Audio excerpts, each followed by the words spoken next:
DreAllDay.com. You're now tuned into the show where you learn the discipline to show up day after day to do the work, the confidence to put yourself out there boldly and authentically, and the mental toughness to continue showing up, doing the work, putting yourself out there, even when the success you've expected to achieve has yet to be achieved. And on top of all this, you get a huge dose of personal initiative.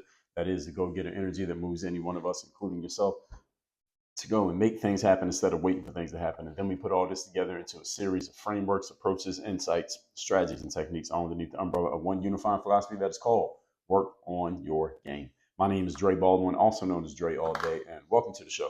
And today's topic is how to scale your life. Before we get into this, I'll remind you of two things. First of all, my daily motivation and Monday motivation messages, guaranteed to have you focused, sharp, and on point to start your day or your week, respectively. Text me, 305-384-6894. Once we start sending those messages again, everybody in my text community will be getting those messages. It is free to join the community. Text that number. Secondly, Work on Your Game University. That's a place where I do all my coaching. We have a 4-part framework based around mindset, strategy, systems, and accountability. Those are the pillars of what we do in the university for your personal and your professional development. If you are serious about getting to your highest heights when it comes to the way that you show up mentally, with the game plans that you execute on for getting things done, with the systems for making sure your game plans get executed consistently, and making sure you're being held accountable for proper and swift implementation, go to workonyourgameuniversity.com and you can find out more about our program and take your next step. All that out the way, let's get into the topic, which is how to scale your life. Now, in the business sense, for example, scaling is all about finding a process that works and then multiplying your efforts in that process such as to get multiples of rewards and results from that activity. In other words, actually, I shouldn't even say multiplying your efforts, but anywhere, a better way of saying it is multiplying the results of your efforts. So instead of, if you want to 10x your income, for example, in business, scaling is about getting 10x the income, but not having to do 10x the work in order to do it. So you're not building linearly, you're building through multiplication, you're building exponentially. So one more unit of effort can lead to 10 more units of results. When you're scaling, that's the general idea of what it's about. So with that idea in mind, today what we want to talk about is how you can scale up your life, not your business, but just your life, period, and start to multiply the rewards and results from the behaviors that you do in your own life once you have found things that actually work. So I'm going to explain to you how this can work. And even though this is not specifically made for your business, you can apply these principles, principle-wise, towards your business. And I may talk about that in some future material. Point number one, today's topic, once again, is how to scale your life. Number one, first of all, what does scaling mean? All right. In the business sense, by definition, scaling is when a company is able to add revenue faster than it is adding costs. Let me say that again. In the business sense, scaling is when a business is able to add revenue faster than it's adding costs. So if you add 3 units of revenue, but only 2 units of cost, you can scale. Because then that means if you add 30 units of revenue, then that means you only added 20 units of cost, which means the margin is getting bigger and you can continue to do things that way. That is what scaling is in a very basic sense. In other words, you don't need 10 new units of cost in order to produce 10 new units of returns. So your inputs are producing at a higher rate than they were before because of the processes that you have in place. That's usually where scaling happens, when you get the right processes in place that allow you to do this, and you basically create wider and wider margins the more that you do. So you want to do the same thing in your life that you would do in your business, because certain activities produce at a higher rate of return, or having certain activities producing at a higher rate of return than they are now or than they were before, or a new activity does the exact same thing. So this requires a combination of efficiency, meaning you are getting more out than you are putting in, and effectiveness, which means you are getting things done with respect to your targets and goals. So you want to be efficient, but you want to be efficient at things that matter. That makes it effective. So when you can combine both, that's when you are positioned to scale. So these two words, efficiency and effectiveness, I did episodes on these. I've talked about these before in previous master classes. But efficiency is about respecting time. Effectiveness is about respecting the goals.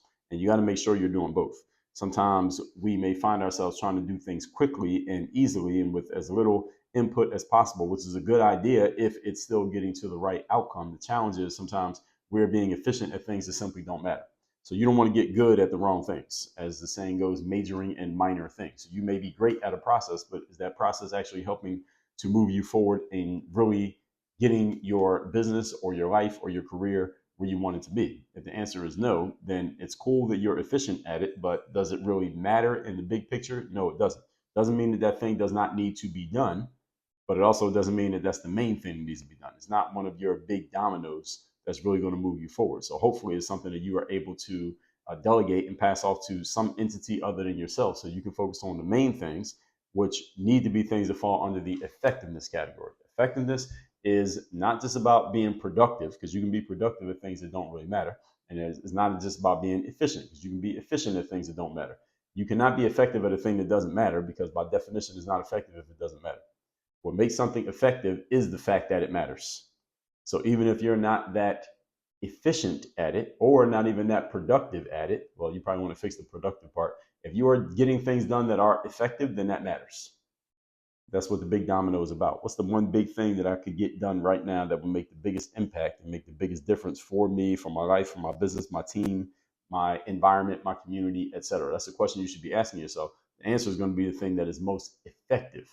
So what is effective? Whatever is effective, you want to get productive at that so you can produce more of it. And eventually you want to become more efficient at it so you can produce more of it with less resources of inputs needed to produce the output. And the more you're able to do that, then you put yourself in a position to scale. All right, that's what it's about. Effectiveness, not just efficiency, but effectiveness done at efficiency. Moving on to point number 2. Today's topic, once again, is how to scale your life. Number 2, emphasis on multiplier activities. Emphasis on multiplier activities. Here's an important thing you need to understand about a multiplier activity, which I'll explain in a moment. Many activities can be multipliers, but you're not going to do all of them. All right, they need to be things that you both enjoy doing and you're actually good at. That's a multiplier activity. And a force multiplier, this is something I talked about back in episode 1193, focus being a force multiplier. Force multiplier is a resource that, when combined with other things, allow you to multiply your efforts and outputs. That's a force multiplier. Any resource that I call a force multiplier is something that when you combine it with other things, it allows you to multiply your efforts and multiply your outputs. I'll give you some examples. Communication skills are a force multiplier. In other words, the better you get at communication, you can bring those communication skills with you to any endeavor, any aspect of life, and it will help you do better. If you're an entrepreneur, the better you get at communicating, the better your business will be. If you're in a relationship, the better you are communicating, the better things will go. If you're an athlete, the better you are communicating, the better things go. So if you're job hunting and going on interviews, or you're filling out applications and submitting your resume, the better you are at communicating, whether in written format, in text messages, DMs, or your resume, or in a live conversation such as a job interview, the better you are at communicating, the better you'll do. You can apply that framework in anything when it comes to multiplier skills. So multiplier skills and multiplier activities and multiplier resources are things that no matter where you take them, if you bring them into the mix, they multiply the results. And not everything is a multiplier. Some things will make things worse if you add too much of it. Like sugar, for example, is not a multiplier asset, because sugar may be good when you have some. You eat some candy, all right, that feels good because you like the taste of the sugar, but if you keep adding and adding and adding sugar, that's not going to start multiplying your results. Eventually, you're going to start to feel sick from eating too much of that garbage. So not everything qualifies as a multiplier attribute. You need to identify what things do multiply and what things do not. So communication skills are an example of something that is a multiplier. You can get a lot of things done. Get another example in business. Having access to capital, having access to cash is a force multiplier. Why? Because you can get a lot of things done when you have access to money. You can, first of all, you can stay in business even if your business is not turning the profit that you want or turning a profit at all. You can remain in business as long as you have access to cash. All right, that's why having capital is a force multiplier. Excuse me. When you have cash and you have capital, you can also hire people and hire softwares or go hire consultants to help you get things done in your business that you otherwise may not have been able to do. You can use your money to market, do marketing and run advertising. You can use your money to hire more people on your team, as I already mentioned. You can use your money to expand operations. If things are working in a certain area, you can use money to expand those operations and do more of whatever is causing that thing to work in the first place. So access to capital, access to cash, especially in the business world, is a force multiplier, and is generally a force multiplier even outside of the business world, depending, with a big asterisk, depending on what you do with the cash. In everyday life, just giving a whole bunch of cash to somebody is not always a good idea, because if they already have bad habits, all they're going to do is use up that cash in ways that are not going to help them. It's just going to exacerbate whatever the bad habit is creating. Another example of a force multiplier is energy. Energy is a force multiplier. Energy in a mechanical sense is defined as the capacity to do work. The more energy you have, the more force you have. It multiplies all your forces. If you were to take your energy level right now and boost it up by 25%, there's no downside to that. The only downside to energy going up, actually, there is one downside. The only downside is when you're trying to wind down and maybe take a nap or go to sleep, your energy boosts up, then you may not be able to fall asleep. So that's the only exception I can give you there. Otherwise, energy is a force multiplier. It makes everything better, allows you to do what you're already doing at a higher level, maybe faster, maybe more productively, maybe more effectively, and maybe more efficiently. But there's no downside to it, again, unless you're trying to not have energy and you're trying to go to sleep. Other than that, energy is good. Your job is to figure out what your multiplier activities are, not only resources, but activities. In other words, what are the things that the more of them you do, the better off you are? Let me say it again. Multiplier activities, the more of them you do, the better off you are. So, for example, in business, if you know that the money is made when you have a person come to your website to look at your products to buy them, because you know all the sales are happening on this one page on your website where the purchases are happening. That means the more you can get people to go to that page, the better off you are in making money, because it doesn't mean everybody goes to the page is going to buy, but the more people you send there, the more likely somebody's going to buy. So getting people to that page is a multiplier activity. Everybody understand this? If you make your sales by having people come into the front door of your business, those of you who have a brick and mortar business, and we have people in Work on Your Game University who have brick and mortar businesses. If getting people into the front door of your business is the key to you making more money, then getting people into the front door of that business is a multiplier activity that you need to be focused on. How can we get more people to come in the front door? If you have your sales conversations on the phone, how can we get more people on the phone? If you do it through Zoom, how can we get more people on a Zoom call? Whatever it is, if it's you going to another person and standing in front of them, how can I get into more offices so I can make my pitch? If it's you getting on the stage and speaking, how can I get on more stages so I get my opportunity? These are the multiplier activities. You need to know what they are for you. And once you figure that out and you notice there's an activity in your life that produces a lot of more of those things, do more of that. All right, simple as that. So if for energy, for example, you find an activity that produces energy for you, you probably want to put that activity into your daily schedule so that you can get that energy boost every day. Assuming that you're good at doing that thing, it'll produce more energy. And again, you can use energy in any other way you want, but usually it ends up being better than if you didn't have it, right? Winning friends and influencing people is a multiplier. So if you are making more friends and have influence with those people, that's a multiplier behavior, because there's no downside to winning more friends and influencing more people. There's no downside to having influence over more people as opposed to having influence over less. It'll be smart to focus on doing more of the things that you see are helping produce more of what you want. So this is like the thing before the thing, which we talked about a few episodes back. See, a lot of people, not a lot of people, but let's say if you want to spend time with your family and kids, if that makes you feel great and it adds to the value of your life at a high level, then you want to emphasize doing that. All right, this is another example of a multiplier activity. So understand multiplier activities don't have to be things that you are measuring by some type of metric. Spending time with your kids is not something that you can really measure. Spending time with your significant other, not something you can really measure.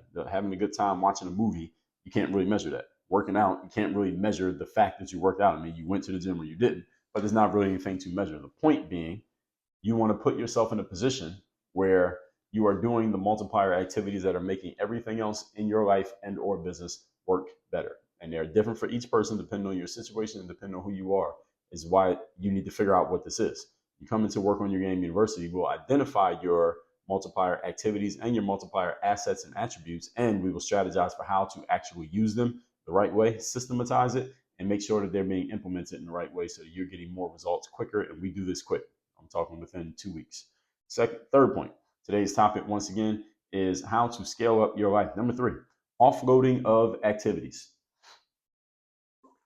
Everyone knows what offloading means, right? It means taking something that you have on your hands and getting it off of your hands. Whether that means completely deleting it or just passing it off to something else that will take care of it, something or someone else that will take care of it. So these are, when I say offloading, what I'm really referring to are things that do need to be done. They just don't need to be done by you.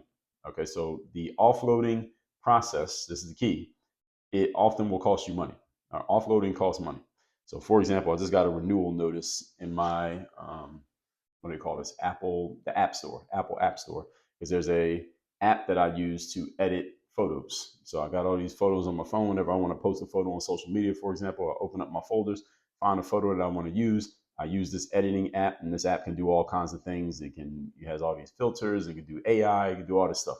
So I hop on that app, and when I hop on that app and I edit up my photos, it saves all the ones I edited. I download the photo to my phone. That I can post it on wherever I want to post it, social media, whatever. And the renewal was $39.99 for a year.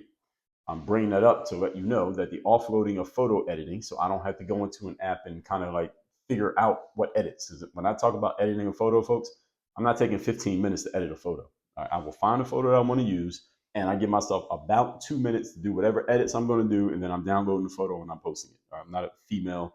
The photo doesn't have to be perfect. Photos are already pretty damn good. They're professional photos. That's why I got them saved in my phone. The point being, the offloading of the editing job cost me $39.99 a year, which is a very small amount of money. And when you actually factor it out, and if we did the math on that, how much is $39.99 over the course of 365 days? Can't do that math in my head, but let's see. $39.99 divided by, oops. I have a calculator app on my phone, but there's a ad that popped up on me. All right, 365 days comes down to 11 cents a day. All right, I'm cool with paying 11 cents a day to be able to offload that. The point being, when you're offloading, it costs money. All right, that's why I'm bringing that up. Offloading costs money.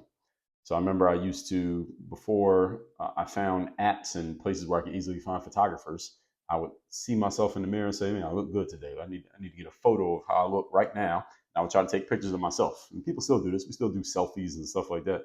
I mostly don't do selfies. I'll do selfie videos, but not selfie photos. And then I found a way that I can hire a photographer and they can take pictures of me. They can take a lot more pictures of me than I can take of me. And they get the right poses, the right lighting, the right settings, and they know how to use the complex cameras, not just the phone cameras. They can do a lot better than me.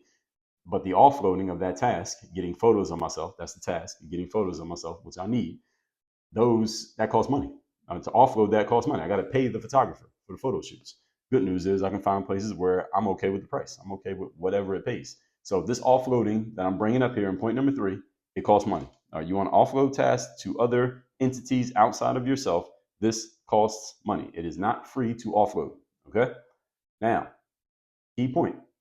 Even if you don't have the resources to pay for the offloading right now, you should still find out how much the offloading costs. And when you are ready, you know. All right, so don't just say, well, I'm not going to offload because I don't have any money.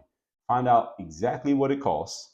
Make a log. Write down everything that you want to offload and how much it costs so that when you're ready, you already know what you're going to invest in next. You should even put them in order of priority. I have a list. I have a document with a list of all the things that I want to offload or pay for or sign up for or invest in that I have not done yet. I know the exact price of each one. And I know which one I want to do first, second, third, fourth, depending on what resources I have available and what the situation is. You should have a similar list so that when you're ready, you don't have to think. You already know what to do. You already know what it costs, where to go, what the next step is, etc. So give your subconscious mind a target. That's what it does. Offloading in your life, folks, means taking activities that you're currently doing that you may not be great at or that you don't really enjoy doing, but still need to be done, and find a way to make sure they still get done, just not by you. Simple as that. That's what offloading is. Let it still get done, just not by you. All the unimportant stuff. Necessary, but not important. With this additional time and resources that you have now freed up through your offloading, i.e. like the time I don't have to spend taking pictures of myself because I can hire a photographer to take pictures of me, you can now do more of your multiplier activities instead, the stuff that really matters. And those multiplier activities usually are the things that make the money. And guess what the money allows you to do? To pay for more offloading. All right, you see how this works in a cycle? All right, that's the system right there. In order to offload things, you will need resources to pay for the offloading. Again, because whoever or whatever is going to replace you has to be paid. All right, software has to be paid for. People have to be paid for. Teams have to be paid for. You got to pay for these things. So whether it's a person, machine, software, or something else, if you hire a landscaping company, for example, to cut your grass instead of you spending an hour and a half doing it every week, you got to pay them. All right, landscaping they don't work for free. If you hire a meal delivery service to bring you food instead of you doing all the cooking, the saved time is going to cost you in money because you got to pay the service. And as I said, even if you can't afford to offload certain things right now because you don't have the resources, still find out how much it is so that you know what you're aiming for when you are ready. Point number 4. Today's topic, once again, is how to scale your life. Number 4, have urgency about maximizing the ROI from your multiplier activities. This is the crux of everything. It comes down to this point right here. You must have a sense of urgency about maximizing the return on investment from your multiplier activities. Those things that actually produce the most ROI for you, the multiplier activities, you got to have a sense of urgency about getting the most out of them as you can. So if you're the way that you create the resources that allow you to do more of the things that you want to do and allow you to offload stuff because now you have the resources to pay for it, you need to make sure you get the best and the most out of those multipliers that you possibly can. So if your multiplier is energy, okay, what do I need to do to maximize my energy? Okay, let me pay attention to what I'm eating. How much sleep am I getting? How much water am I drinking? Who am I hanging around? What kind of thoughts am I having? Do I have my mind in the right space? Are you doing everything to maximize your energy over the course of a day? If your multiplier is getting people to your sales page on your website so they can buy from you, are you doing everything you possibly can to get people to that web page every day? Are you doing it? So the reason why this matters is because the more you do your multiplier activities, it creates more resources because again, they're multiplier activities. So by definition, they create the resources. Then you can use those resources to take care of everything else. This is the cycle. The challenge is many people operate this process backwards. You focus on the things that you need to be offloading instead of focusing on the things that will give you the resources that will allow you to offload. Don't put all your energy into doing things that need to be offloaded. I'm not saying that don't do them at all. I'm saying your focus, your main focus needs to be on the things that the multipliers that will put you in position to offload the things that you're doing right now. Many people tend to focus on doing the smaller things because they're easier to do. They take less effort. You're usually good enough at them that you can feel productive, but is it helping you move forward? Is it effective? Productive and effective are not the same thing. Many people get stuck here again because focusing on multiplier activities do not always produce an immediate return because it's not so easy. Are the multiplier activities that will produce all the ROI for you that allows you to do everything else? They're not so easy to master. All right, and that's the reason why many people don't master them because if it was easy to master, then everybody would do it. They're not easy to master, and this takes a little bit. That means it takes a little bit more investment, time, money, attention, energy, focus to master. But it is worth it when you figure it out. The ROI is 100 times more, but you got to do the work up front. With those more returns, now again, you can offload more and continue to cycle. So you want to have a sense of urgency about doing more of the multipliers that best serve you and understand that, again, those multipliers differ for each individual. Your job is to know what yours are. Let's recap today's class, which is how to scale your life. Point number one, scaling means when a entity is able to add outputs, those are good things that you want, faster than you are adding inputs, the things you got to put in order to get the outputs. The more you're able to do that, the more margin you create, and thus you create scale. You can do this in your business. You can also do it in your life. Number two, emphasize multiplier activities. These are the activities that produce the returns that you want, and they allow you to do more of all of the other things that you want to do. You don't usually have a few multiplier activities. It's your job to know what they are and to then really just get focused on getting the most out of them as you possibly can. Number three, offloading activities. Offloading are everything that is not a multiplier activity, the things that need to be done but don't necessarily need to be done by you. These need to be delegated, passed off, given to some software, something like that. But understand that there is an investment. There is a financial investment into offloading things, whether we're talking at home or at life. You got a babysitter, you got a nanny, you got a cleaning service, you got a landscaper, you got a meal delivery company. All of those things cost money. All right, you got a dog walker. All those things cost money. All right, you have to invest in those. Those are payments that you have to make, financial payments, and the financial payments will be sourced from your ability to do better at your multiplier activities. And number four, have an urgency about maximizing ROI from those multiplier activities because the more ROI you get from them, the more things you can offload. And again, the better you can scale up, better and more quickly and more effectively, you can scale up your own life. All that said, text me so you're in my community. My number's down below in the description. Also, workonyourgameuniversity.com. If you'd like to have me as your direct coach, go to workonyourgameuniversity.com. We have 4 pillars of our program: mindset, strategy, systems, and accountability. This is for high level, top 2% performers only. No knickknacks, no average people, no people who are not serious about moving forward. That's you. This is not for you. But if you are a high level, serious individual, go to workonyourgameuniversity.com. Work on your game. Dre, all